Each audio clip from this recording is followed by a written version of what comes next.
Hi havia una vegada una Espanya democràtica, amb homes i dones lliures que tenien garantits els drets civils, els drets que havien aconseguit els seus pares i pels quals havien lluitat les seves àvies.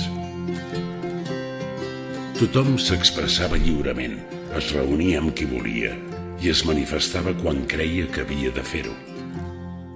Era un estat just, sense arbitrarietats, sense pors, amb una separació de poders inflexible que impedia qualsevol intromissió del poder en la justícia i amb uns mitjans de comunicació independents que exercien amb eficàcia de quart poder.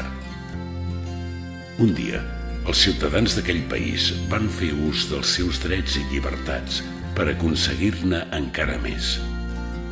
També ho van fer els seus representants polítics, pacíficament, resseguint sempre les vies democràtiques.